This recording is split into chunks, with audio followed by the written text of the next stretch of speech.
On April 14, 1912, the richest people on Earth sat down to a 10-course dinner on a ship that had less than 5 hours left afloat. First-class passengers ate better that night than most Americans would eat in a year. But here is what nobody talks about. While millionaires cracked open oysters on bone china, families in third class were handed a bowl of rice soup and a hard biscuit.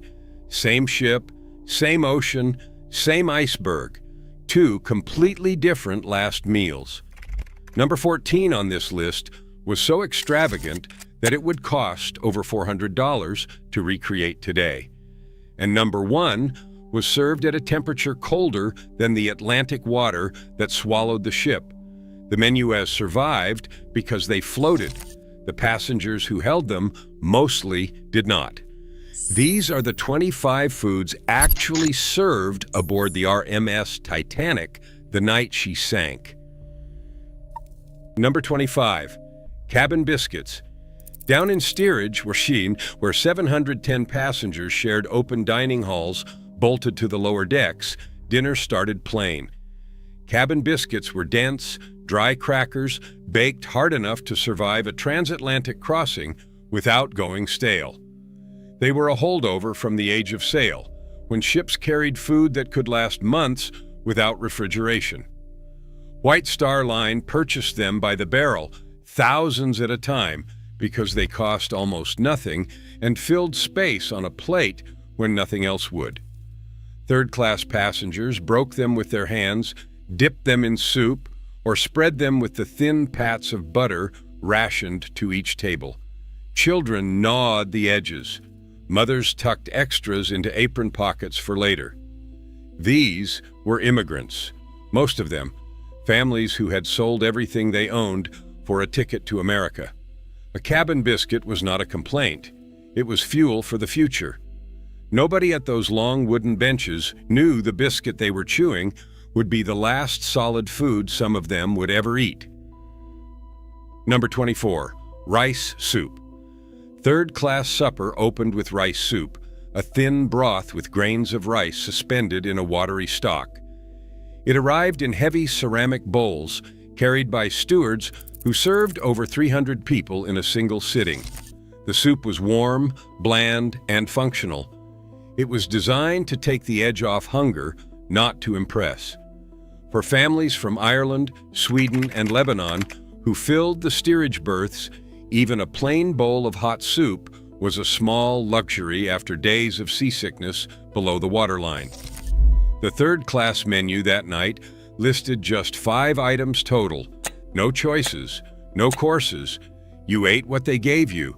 That rice soup was the first taste of dinner for people who had paid between $7 and $40 for a one-way ticket to New York. Adjusted for inflation, some of them spent the equivalent of $1,000 just to sit at that bench and hold that bowl. The broth cooled fast in the cold lower decks. Most passengers drank it quickly and waited for the bread. Number 23, cream of barley soup. 8 decks above steerage, first-class passengers were handed leather-bound menus printed in French. Their soup course offered 2 options, and cream of barley was the quieter choice. The barley was slow-cooked until the grains dissolved into a velvety base, enriched with heavy cream and seasoned with white pepper. It arrived in shallow porcelain bowls on gold-rimmed plates, served by waiters in white gloves. The temperature was precise. The consistency was silk. This was a soup designed to prepare the palate for 9 more courses, not to fill the stomach. A single bowl probably contained more cream than a third-class family saw in a week at sea. The Titanic's first-class kitchen employed a brigade of over 60 chefs working under head chef Charles Proctor. These were not ship cooks. They were classically trained French culinary professionals, recruited from the finest hotels in Europe. The cream of barley was their opening statement. Number 22, Consommé Olga. The alternative first course was Consommé Olga, a crystal-clear beef broth enriched with sturgeon marrow and sediment from fortified wine. Making consommé is one of the most labor-intensive techniques in classical French cooking. The stock must be simmered for hours, then clarified using a raft of egg whites that traps every particle of fat and impurity. The result is a broth so transparent you can read newsprint through it, yet packed with concentrated beef flavor. The sturgeon marrow gave it a rich, almost buttery body that coated the mouth. Named in the Russian style, this was a soup meant to signal wealth. Sturgeon was expensive in 1912. Serving its marrow in a consommé was the Edwardian equivalent of wrapping a steak in gold leaf. Passengers sipped it from handled bouillon cups while an orchestra played in the dining saloon. Within hours, that orchestra would be playing hymns on the boat deck as the stern rose out of the water. Number 21st, curried chicken and rice.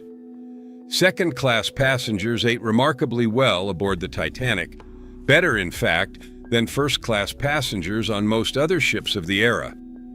Curried chicken and rice appeared on the April 14th second-class dinner menu, a nod to Britain's colonial influence on the global palate. The chicken was stewed in a mild curry sauce, yellow with turmeric and fragrant with cumin, served over plain boiled rice. It was hearty, filling, and more flavorful than anything offered in steerage. Second-class tickets cost between $60 and $90, roughly $1,500 to $2,200 in today's money.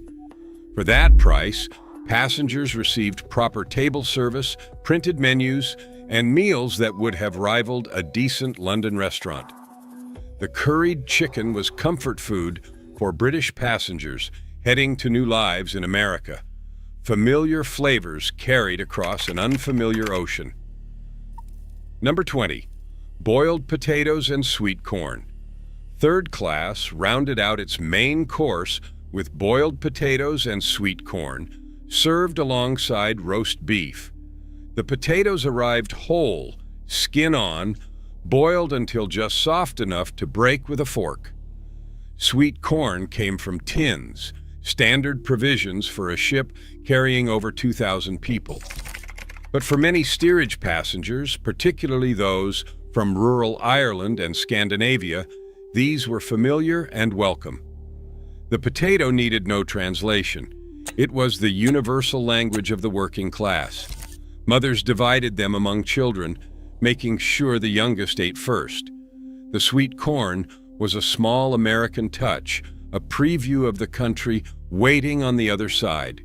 White Star Line actually prided itself on feeding third-class passengers better than its competitors.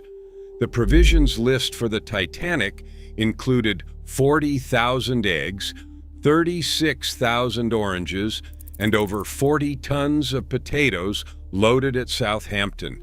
Even steerage was meant to impress, just not equally. Number 19, roast beef with brown gravy. The centerpiece of the third-class dinner was roast beef, carved thick and covered in brown gravy. It was plain, honest food. No French name, no garnish, just hot meat on a plate. The beef was cooked in the ship's massive lower galleys, roasted in commercial ovens that could handle hundreds of portions at once. The gravy was made from the drippings, thickened with flour, and ladled heavy over every plate. For immigrant families who had survived on bread and salted fish during the journey to Southampton, roast beef felt like a promise. America would be abundant. This ship was proof. A third-class passenger named Emily Goldsmith later recalled that the food aboard Titanic was the best her family had ever eaten. Her husband did not survive the sinking. She carried that memory, the taste of good beef, and the loss of everything else for the rest of her life. Second class enjoyed spring lamb, roasted pink, and served with traditional mint sauce. The lamb was likely sourced from English farms and loaded fresh at Southampton just days before sailing. Mint sauce, that sharp, sweet, and sour condiment made from chopped mint leaves, sugar, and vinegar, was the classic British accompaniment, and its presence on the menu tells you something about who was eating into second class. These were middle-class British families, teachers, clergymen, and small business owners who expected a proper roast with proper trimmings. The lamb was carved tableside by stewards trained in formal service, a touch of elegance that distinguished second class from the communal benches below. Every slice was a reminder that even at sea, standards mattered. Number 17, baked haddock with sharp sauce. The fish course in second class featured baked haddock dressed in a tangy, sharp sauce, likely a reduction of vinegar, capers, and butter. Haddock was an affordable but respectable white fish, firm enough to bake without falling apart and mild enough to please unadventurous palates. The sharp sauce cut through the richness, a technique borrowed from French cuisine and adapted for British tastes. In 1912, fish was a staple of the British diet, eaten at least twice a week by most families. Serving it aboard ship was both practical and expected. The haddock arrived on warmed plates, flaked and steaming, with boiled potatoes on the side. It was honest food, elevated just enough to remind passengers they were not eating in a dockside pub. Number 16, roast turkey with cranberry sauce. Here is where second truly punched above its weight. Roast turkey with cranberry sauce appeared on the dinner menu that final night, a dish that most American families in 1912 reserved strictly for Thanksgiving. Turkey was expensive. Cranberry sauce was a luxury. Together on a ship in the middle of the Atlantic, they represented a meal that many second-class passengers would have considered extravagant on dry land. The turkey was roasted whole in the ship's galleys and carved for service. The cranberry sauce was likely prepared from preserved berries, sweet and tart, spooned alongside the sliced breast meat. For American passengers heading home, it must have tasted like a rival.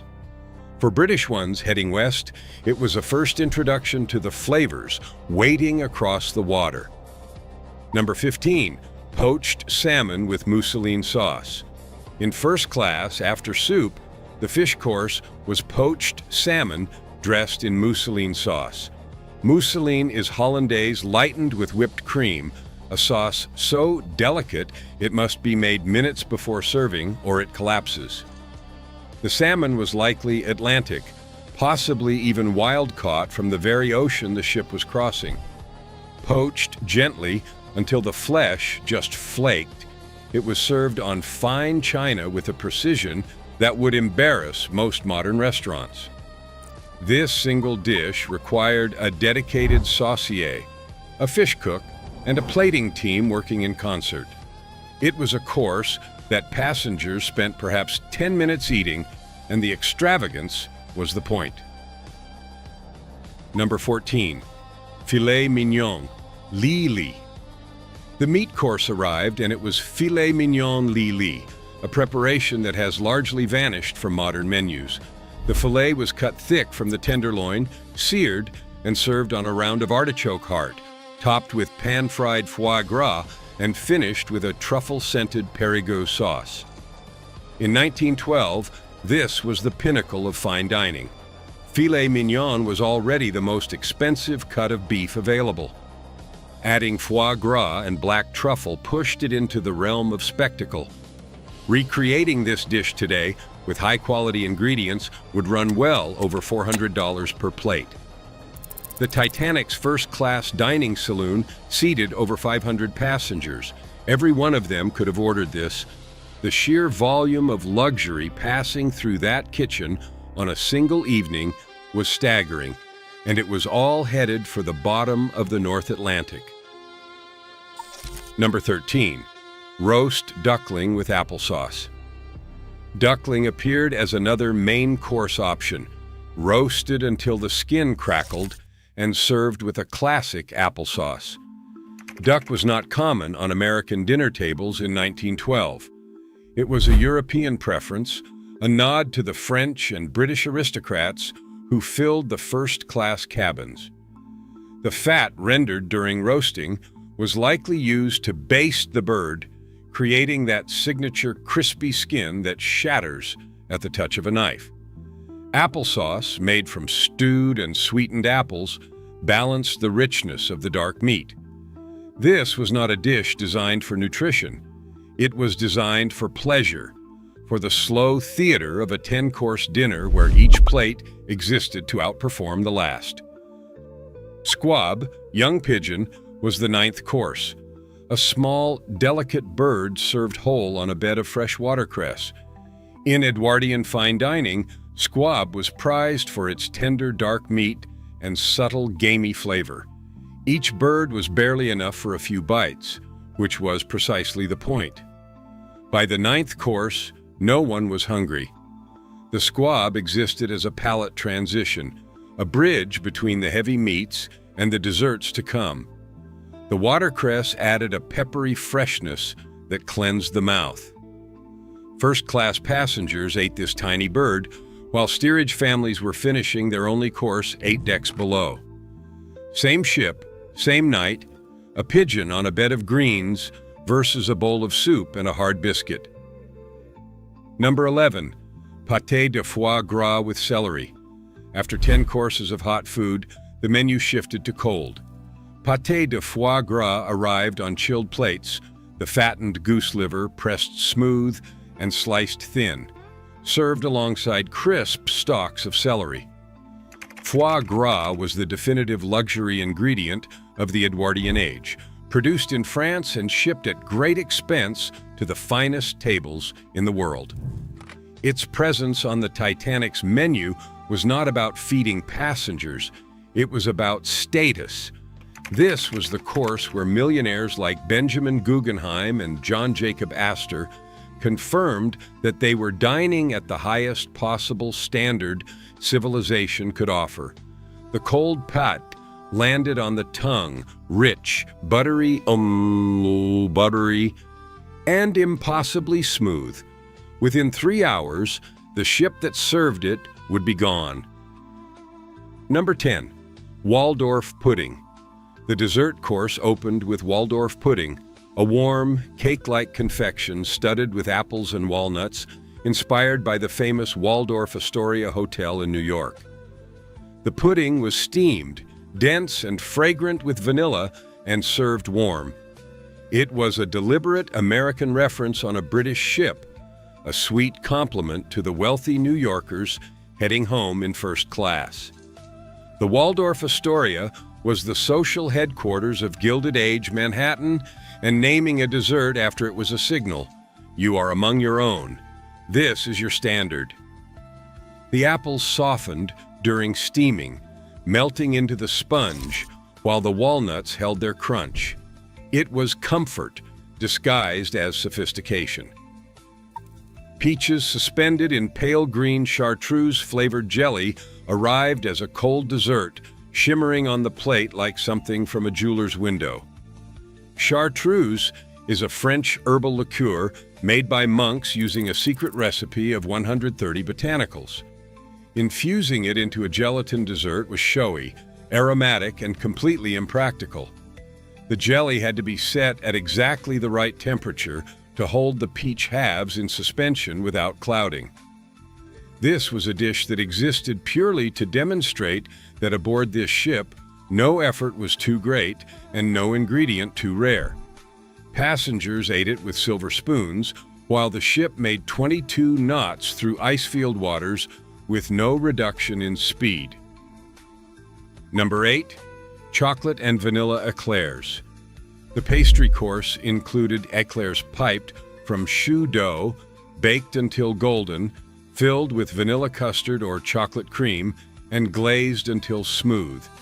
It was classical French pâtisserie, executed in the middle of the ocean by a kitchen staff working around the clock. Each eclair required precision. The choux had to be light, the custard had to be cold, the glaze had to be glossy. Aboard a ship traveling at speed through the North Atlantic, with ovens rocking gently and refrigeration limited to ice rooms deep in the hull, producing perfect eclairs was a feat of culinary engineering. First-class passengers ate them casually, perhaps reaching for two, unaware that the pastry chefs who made them would not survive the night. Most of the kitchen crew went down with the ship. Number 7. French ice cream. Ice cream appeared on both the first and second class menus that night, a remarkable luxury aboard a 1912 ocean liner. The first class version was labeled simply French ice cream, a custard-based preparation made with egg yolks, heavy cream, sugar, and vanilla. Making ice cream at sea required the ship's ice-making facilities, which produced fresh ice daily from purified water. The ice cream was churned in the ship's cold pantry and served in individual portions. In second class, the menu listed American ice cream, likely a lighter Philadelphia-style version without egg yolks. Either way, frozen dessert on a ship in 1912 was a technological achievement. The engineering that kept dessert cold was the same engineering that was supposed to keep the ship afloat. Both failed before morning. Number 6. Plum pudding with sweet sauce. Plum pudding appeared in both second and third class, the great democratic dessert of the British Empire. Dense with dried fruit, spiced with cinnamon and nutmeg, and steamed for hours until nearly black, plum pudding was the taste of celebration. In second class, it arrived with a proper sweet sauce. In third class, it was the only dessert offered.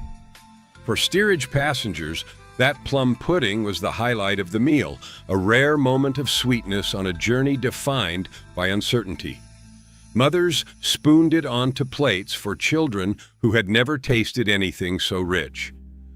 The pudding was heavy enough to anchor a plate in rough seas, and sweet enough to make a child forget, just for a moment, that home was already 1,000 miles behind.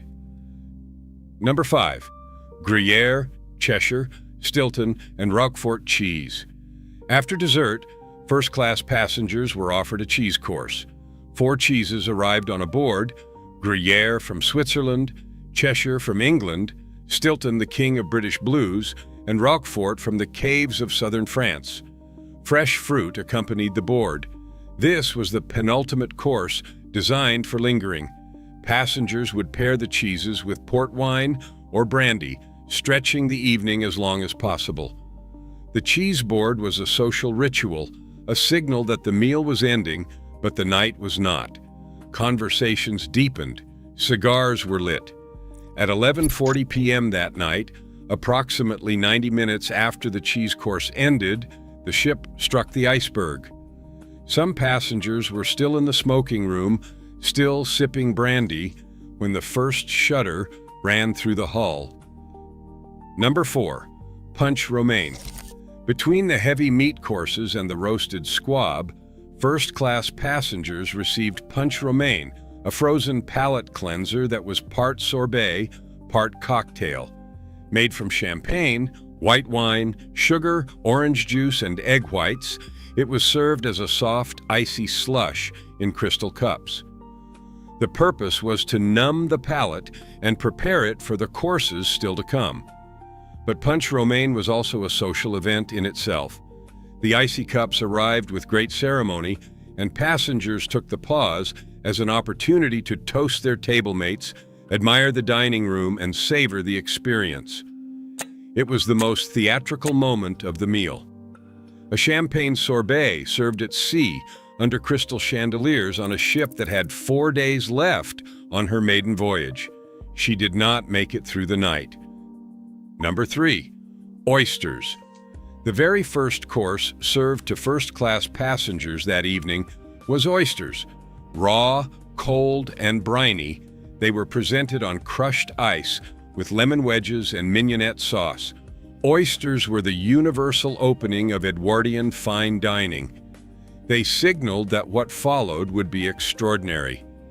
The Titanic loaded fresh oysters at Queenstown, Ireland, the ship's last port of call on April 11th. They were kept alive in the ship's cold storage, packed in seaweed and ice, until the moment they were shucked for service. Each oyster arrived on the half shell, glistening and cold, carrying the taste of the sea that would claim the ship before dawn. There is something haunting about that.